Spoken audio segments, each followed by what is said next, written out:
Assalamualaikum warahmatullahi wabarakatuh.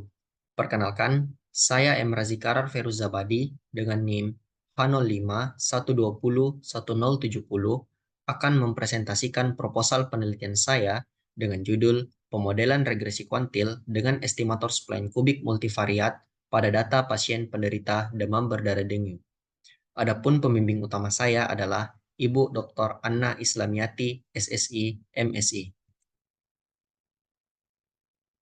Pokok pembahasan dalam penelitian ini terdiri atas pendahuluan, tinjauan pustaka, metodologi penelitian, dan daftar pustaka.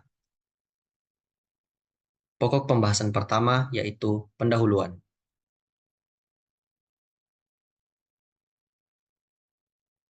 Demam berdarah dengue atau DBD adalah penyakit menular yang dapat menjadi wabah. Di Indonesia, DBD menjadi masalah kesehatan serius karena penyebarannya yang tinggi dan beresiko kematian dalam waktu singkat. Penyakit ini disebabkan oleh virus dengue yang ditularkan oleh nyamuk Aedes aegypti atau Aedes albopictus. Penurunan jumlah trombosit atau trombositopenia menjadi salah satu indikator utama dari infeksi DBD. Menurut WHO, trombositopenia dan kebocoran plasma yang ditandai dengan hemokonsentrasi merupakan tanda keparahan DBD. Lebih lanjut, untuk mengetahui faktor-faktor yang mempengaruhi trombositopenia pada pasien penderita DBD, maka dapat digunakan analisis regresi. Analisis regresi merupakan salah satu teknik analisis statistik yang digunakan untuk mengetahui pola hubungan dan pengaruh antara dua variabel, yaitu variabel respon berdasarkan satu atau lebih variabel prediktor melalui estimasi kurva regresi. Metode umum yang digunakan untuk mengestimasi kurva regresi adalah ordinary least square atau OLS, yang meminimumkan jumlah kuadrat error untuk mendapatkan estimator terbaik. OLS menghasilkan Best Linear Unbiased Estimator atau BLUE apabila asumsi normalitas, homoskedastisitas, dan autokorelasi terpenuhi. Namun, metode ini rentan terhadap pencilan yang dapat menyebabkan bias dalam estimasi. Oleh karena itu, salah satu teknik analisis regresi yang dapat digunakan untuk mengatasi data yang mengandung pencilan adalah dengan menggunakan regresi kuantil. Regresi kuantil merupakan salah satu pendekatan regresi yang digunakan untuk membagi data yang diduga memiliki perbedaan nilai hasil estimasi pada kuantil tertentu. Regresi kuantil memiliki beberapa keunggulan dibandingkan metode OLS. Metode ini fleksibel dalam memodelkan data dengan distribusi bersyarat heterogen dan tidak terpengaruhi oleh hadirnya pencilan, sehingga tidak mengganggu stabilitas pada data. Regresi kuantil dapat diterapkan pada berbagai kasus regresi, baik parametrik maupun non-parametrik. Apabila informasi mengenai hubungan antara variabel respon dan variabel prediktor terbatas, maka regresi non-parametrik dapat menjadi alternatif yang sesuai. Regresi non-parametrik digunakan untuk mengestimasi kurva regresi tanpa asumsi spesifik mengenai bentuk kurva, melainkan dengan mengasumsikan kehalusan atau smoothness dan dimodelkan dalam fungsi tertentu, sehingga memberikan tingkat fleksibilitas yang tinggi dalam estimasi. Salah satu estimator yang sering digunakan dalam model regresi non-parametrik adalah spline. Spline merupakan salah satu estimator dalam regresi non-parametrik yang terdiri dari potongan fungsi polinomial yang tersegmen dan kontinu, serta lebih khusus dan fleksibel daripada fungsi polinomial pada umumnya. Spline memiliki titik penghubung yang disebut titik node, yang menghubungkan potongan polinomial dan memungkinkan penyesuaian yang lebih halus terhadap data. Keunggulan utama dari estimator spline adalah kemampuannya mengatasi fluktuasi tajam pada data sehingga menjadi pilihan ideal dalam analisis data non-parametrik.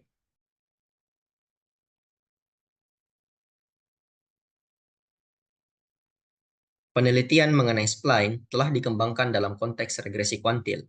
Di antaranya, yang pertama adalah Faini pada tahun 2021 yang mengestimasi parameter regresi kuantil menggunakan smoothing spline pada data Indeks Kualitas Udara atau IKU di Indonesia. Kemudian yang kedua adalah Siregar DKK pada tahun 2022 yang mengestimasi parameter regresi kuantil menggunakan penalized spline pada data harga minyak mentah dunia selama pandemi COVID-19. Kemudian yang ketiga adalah Anissa DKK pada tahun 2023 yang mengestimasi parameter regresi kuantil menggunakan spline kuadratik untuk menganalisis pola perubahan trombosit terhadap hematokrit pada pasien penderita DBD.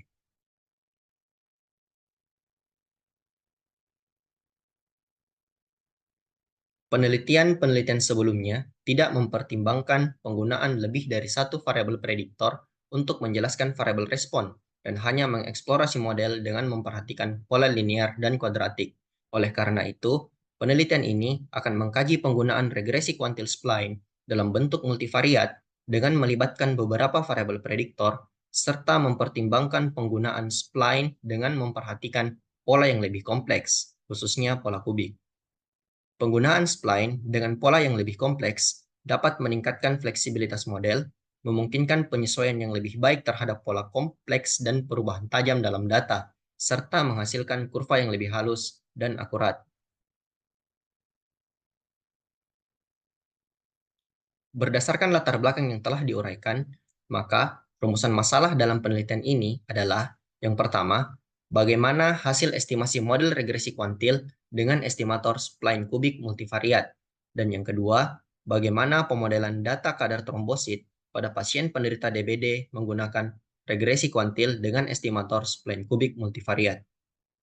Adapun batasan masalah pada penelitian ini, yaitu yang pertama, nilai kuantil yang digunakan terdiri dari kuantil 0,25, kuantil 0,5, dan kuantil 0,75. Dan yang kedua, jumlah titik not yang diuji berkisar antara 1 hingga 3 titik not.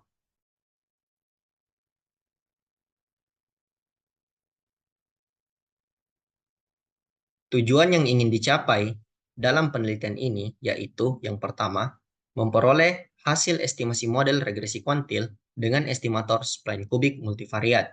Dan yang kedua, memperoleh model data kadar trombosit pada pasien penderita DBD menggunakan regresi kuantil dengan estimator spline kubik multivariat. Kemudian, hasil penelitian ini diharapkan dapat memberikan manfaat yang diantaranya adalah yang pertama, menambah wawasan keilmuan dan pengetahuan dalam mengimplementasikan estimasi model regresi kuantil dengan estimator spline kubik multivariat pada kadar trombosit pasien penderita DBD. Dan yang kedua, memberikan informasi yang akurat dan lebih terperinci mengenai kadar trombosit berdasarkan suhu tubuh dan jumlah sel darah putih pada pasien penderita DBD sehingga dapat menjadi acuan bagi akademisi maupun praktisi dalam penanganan pasien penderita DBD. Pokok pembahasan selanjutnya adalah tinjauan pustaka. Tinjauan pustaka berisi teori-teori yang mendukung penelitian. Adapun tinjauan pustaka yang digunakan dalam penelitian ini adalah yang pertama, regresi non-parametrik, selanjutnya regresi kuantil, estimasi regresi kuantil, regresi spline, estimasi fungsi regresi spline, pemilihan titik not optimal, pengujian signifikansi parameter, dan demam berdarah dingin. Pokok pembahasan selanjutnya adalah metodologi penelitian.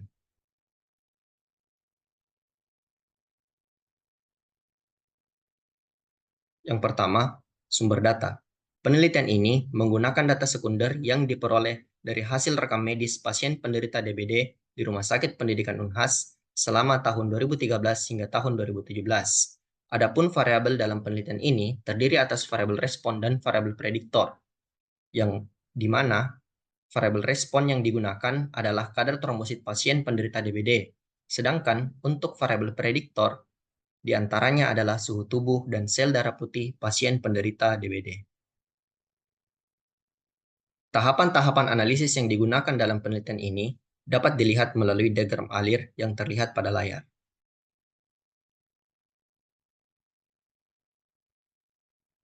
Pokok pembahasan selanjutnya adalah daftar pustaka.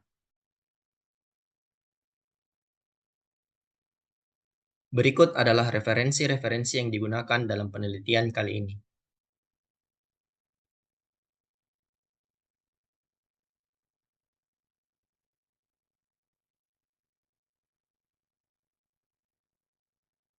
Demikian presentasi proposal penelitian saya.